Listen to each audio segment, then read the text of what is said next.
Hello, എല്ലാവരും സുഖമായിട്ടിരിക്കണമെന്ന് വിചാരിക്കണം. School തുറന്നിട്ട് എങ്ങനെയൊക്കെ ഉണ്ട്? എല്ലാവരും ഒന്ന് സെറ്റായോ?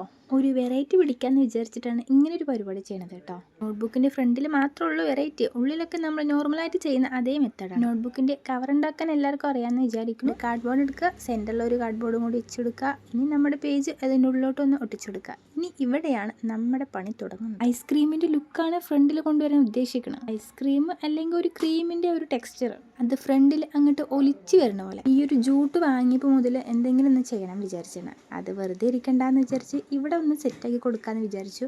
ആ ഒരു ക്രീമിൻ്റെ ബോർഡർ വരച്ചിട്ട് ഈ ഒരു ത്രെഡിനെ നമ്മൾ മെല്ലെ അതിലോട്ടൊന്ന് ചുറ്റി കൊടുക്കുക. പുറത്ത് നല്ല മഴയുണ്ട്, അതിൻ്റെ ചെറിയൊരു ഡിസ്റ്റർബിങ് സൗണ്ട് നിങ്ങൾക്ക് ഉണ്ടെങ്കിൽ ഒന്ന് ക്ഷമിച്ചു വിടുക. ഈ ഒരു ത്രെഡ് വെച്ച ശേഷം നല്ല ക്ഷമയോട് കാത്തിരിക്കണം. കാരണം നമ്മൾ അപ്ലൈ ചെയ്തിട്ടുള്ളത് ഫെവിക്കോളാണ്. അതൊന്ന് ഡ്രൈ ആയി കിട്ടാൻ കുറച്ച് സമയവും. ഇനി ഇതിനെ അങ്ങോട്ട് മാറ്റി വെക്കുക. അടുത്തതാണ് കുറച്ച് ഇൻട്രസ്റ്റിംഗ് ആയിട്ടുള്ള സംഭവം. വാൾപുട്ടി എടുക്കുക, മിക്സ് ചെയ്യുക. എനിക്ക് ഇതിൻ്റെ സ്മെല്ല് ഭയങ്കര ഇഷ്ടമുണ്ട്. നല്ല ഒരു കാമായിട്ടുള്ള നല്ലൊരു സ്മെല്ലാണ്. ആവശ്യത്തിന് വെള്ളം കൂടി ചേർത്തിട്ട് നല്ല മിക്സ് ചെയ്യുക. നല്ല ലൂസ് ആവശ്യമില്ല കേട്ടോ, കുറച്ച് ടൈറ്റായിട്ടാണ് നമ്മളിവിടെ എടുക്കുന്നത്. എന്നാലേ ആ ബുക്കിൻ്റെ മേലെ അത് പറ്റി പിടിച്ചിട്ട് അങ്ങോട്ട് നിൽക്കുള്ളൂ. ആവശ്യത്തിന് മാത്രം കലക്കി വെച്ചാൽ മതി. പിന്നീട് ഇത് നമുക്ക് വെറുതെ വെച്ചാൽ അത് ഡ്രൈ ആയി പോകത്തേ ഉള്ളൂ. വാൾപുട്ടി കയ്യിൽ കിട്ടിയപ്പോൾ മുതൽ തുടങ്ങിയതാണ് എൻ്റെ ഈ ഒരു ഓരോരോ പരീക്ഷണങ്ങൾ. പക്ഷേ എടുത്ത് കലക്കാനുള്ള മടി കൊണ്ട് അത് ചിലപ്പോൾ അങ്ങനെ അത് അവിടെ വിട്ടിട്ട് പോകലാണ് പതിവ്. എന്നാൽ ഇനി അങ്ങനെ ഒരു തോട്ട് വേണ്ടാന്ന് വിചാരിച്ചിട്ട് ഞാൻ ഓരോന്ന് ഇനി വരുന്ന വീഡിയോസിലുണ്ടാവും. ഫ്രണ്ടിൽ ഇതുപോലെ ത്രെഡ് വെക്കണമെന്നൊന്നും ഇല്ല കേട്ടോ. എൻ്റെ കയ്യിൽ ഈ ത്രെഡ് ഉള്ളത് കൊണ്ട് ഇതിനെ കൊണ്ട് എന്തെങ്കിലും ഒന്ന് ചെയ്യണമല്ലോ എന്ന് വിചാരിച്ചിട്ട് വെച്ചതാണ്. ഞാൻ റെഫർ ചെയ്ത പിക്കിൽ ഈ ഒരു ഐറ്റംസ് ഒന്നും ഇല്ല. അതുകൊണ്ട് ഈ ഒരു ത്രെഡ് ഇല്ലെങ്കിൽ നിങ്ങൾക്കിതൊന്ന് പരീക്ഷിച്ച് നോക്കാവുന്നതാണ്. പിന്നെ ഈ വാൾപുട്ടി അത്ര റേറ്റുള്ള സംഭവമൊന്നുമല്ല. ഒരു പാക്കറ്റിന് 30 റുപ്പീസ് അങ്ങനെ എന്തോന്ന് വരുന്നുള്ളൂ. അഫോർഡബിൾ ആയിട്ടുള്ള പ്രൈസിലാണ്. പക്ഷെ നമുക്ക് അടിപൊളി സംഭവങ്ങൾ ഉണ്ടാക്കിയെടുക്കാം കേട്ടോ. കളയറായിട്ടുള്ള ഒരു ബ്രഷ് എടുത്തിട്ട് ഇതുപോലെ ചെയ്ത് കൊടുക്കുക. നല്ല ഒരു ബ്രഷ് എടുത്തിട്ട് ഇങ്ങനെ പരീക്ഷണമൊന്നും നടത്തരുത് കേട്ടോ. ഒരു ക്രീമിൻ്റെ ടെക്സ്ചറൊക്കെ കിട്ടാൻ വേണ്ടിയാണ് ഇതുപോലെയൊക്കെ ഒന്ന് ചെയ്ത് കൊടുക്കുന്നത്. വാൾപുട്ടി എടുത്തിട്ട് അപ്ലൈ ചെയ്യുമ്പോൾ മനസ്സിന് വല്ലാത്തൊരു സാറ്റിസ്ഫാക്ഷൻ ആണ് കേട്ടോ. പ്രത്യേകിച്ച് കാരണങ്ങളൊന്നുമില്ല. പിന്നെ അതിൻ്റെ സ്മെല്ലും നല്ലതാണെന്ന് ഞാൻ അപ്പോഴേ പറഞ്ഞല്ലോ.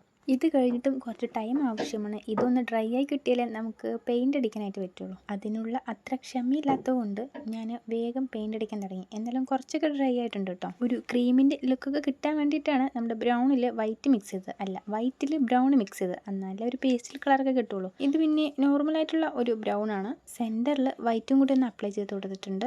ഇനി കുറച്ച് ഷുഗർ ബീഡ്സ് ഉണ്ടല്ലോ, അതും ഒന്ന് വരച്ചു കൊടുക്കുക. പല കളറ് ഞാൻ അതിൻ്റെ ഇടയിൽ കൊടുത്തിട്ടുണ്ട് കേട്ടോ. അതെല്ലാം ഒന്നും നിങ്ങൾക്ക് കാണാൻ പറ്റുന്നുണ്ടാവില്ല. ഫ്രണ്ട് ഇതുപോലെ ത്രെഡ് ബോർഡറായിട്ട് ചെയ്തത് കൊണ്ടായിരിക്കാം വാൾപുട്ടി അപ്ലൈ ചെയ്യുന്ന സമയത്ത് ഈസിലായിട്ട് ചെയ്യാനായിട്ട് പറ്റി കേട്ടോ. അല്ലെങ്കിൽ ബോർഡർ കറക്റ്റായിട്ട് വരാനായിട്ട് വാൾപുട്ടി വെച്ചിട്ട് നമ്മൾ കുറച്ച് ടാസ്ക് ചെയ്യേണ്ടതായിട്ട് വന്നിട്ടുണ്ടാവും. അതില്ലാതൊക്കെ ഈ ഒരു ത്രെഡ് തന്നെയാണ് ഹെൽപ്പ് ചെയ്തതെന്ന് പറയാം. താഴെ ഇങ്ങനെ ഒരു ചെറിയൊരു ഡിസൈനൊക്കെ ചെയ്ത് കൊടുത്തിട്ടുണ്ട്. ഇതൊക്കെ നിങ്ങൾക്ക് വേണമെങ്കിൽ ചെയ്യാം കേട്ടോ. അവസാനം ഒരു ക്രീം അല്ലെങ്കിൽ ഐസ്ക്രീമിൻ്റെ ലുക്കൊക്കെ ആയോ എന്നുള്ളത് നിങ്ങൾ കമൻറ്റിൽ പറയാം. അതുപോലെ വീഡിയോ ഇഷ്ടമായില്ലേ, നമ്മുടെ ചാനൽ സബ്സ്ക്രൈബ് ചെയ്യാനും ലൈക്ക് ചെയ്യാനും കമൻറ്റ് ചെയ്യാനൊന്നും ആരും മറക്കുകയും വേണ്ട, മടി കാണിക്കുകയും വേണ്ട.